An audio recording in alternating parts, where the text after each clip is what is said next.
2019 में एक शोध हुआ था कालमेघ पे। पाइथोमेड ने एक शोध करा था, एक रिसर्च करा था। उस रिसर्च में ये प्रूफ हुआ कि कालमेघ हमारे बॉडी के अंदर जाके हैवी से हैवी वायरस के लोड को कम कर देता है। तो हमने कालमेघ ऐड कर दिया। इसके बाद से हमने ऐड करा गिलॉय। गिलॉय क्या करेगा? अब गिलॉय क्या करता है, इसका चीज समझने से पहले मैं एक सवाल आपसे लेना चाहूंगा, ठीक है? मुझे यस नो लिख कर बताएंगे।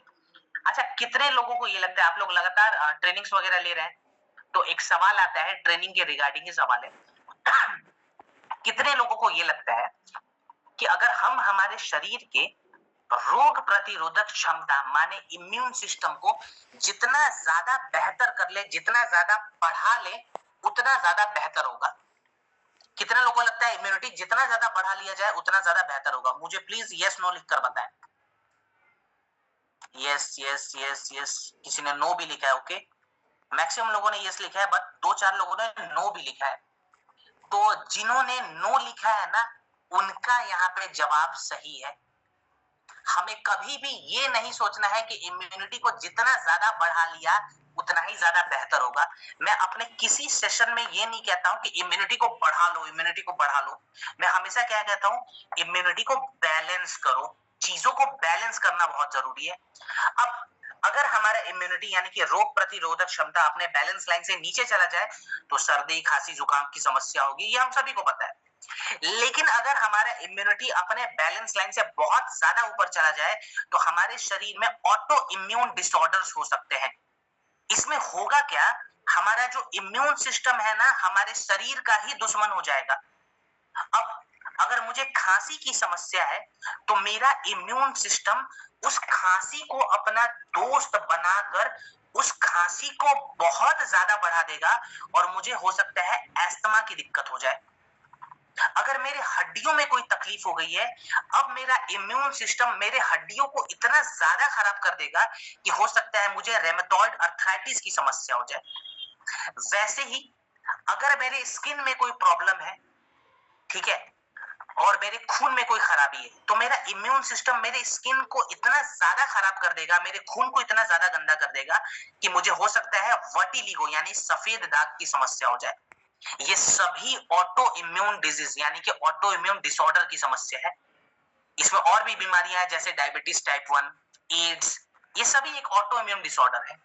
तो कभी भी आज से हम क्या सीखेंगे, इम्यूनिटी को बैलेंस करना है, बहुत ज्यादा बढ़ाना नहीं है चीजों को, मतलब बॉडी के अनुसार हमें बैलेंस करना है। इम्यूनिटी को बैलेंस करने के लिए जो सबसे अच्छी जड़ी बूटी होती है वो होती है गिलोय। 2017 के शोध में बताया गया कि गिलोय के अंदर इम्यूनो मॉड्यूलेटर प्रॉपर्टीज है, माने वो हमारे शरीर के हिसाब से इम्यूनिटी को बैलेंस कर देता है। जितना शरीर के लिए इम्यूनिटी चाहिए उतना ही देगा। इसके बाद से हमने इसके अंदर ऐड करा हुआ है तुलसी और मुलेठी। तुलसी और मुलेठी का क्या काम है? बहुत लोगों ने कोविड के समय, कोरोना वायरस के समय शिकायत करा था कि उनको सांस लेने में दिक्कत आ रही है। माने जब वायरस का अटैक हमारे बॉडी पे होता है ना, तो हमारे फेफड़े है ना, वो भी धीरे धीरे सिकुड़ जाते हैं। उनको खोलने के लिए, उनकी कैपेसिटी को बढ़ाने के लिए तुलसी और मुलेठी सबसे अच्छी जड़ी बूटी है। तो हमने ये डाल दिया और लास्ट में हमने डाला है नीम। वायरस के वजह से जो हमारे शरीर में इंफेक्शन फैले हुए, जो गंदगी है, नीम उस गंदगी को बाहर निकालेगा। ठीक है, एक प्रकार के एंटीवायरल टॉनिक के जैसे काम करता है।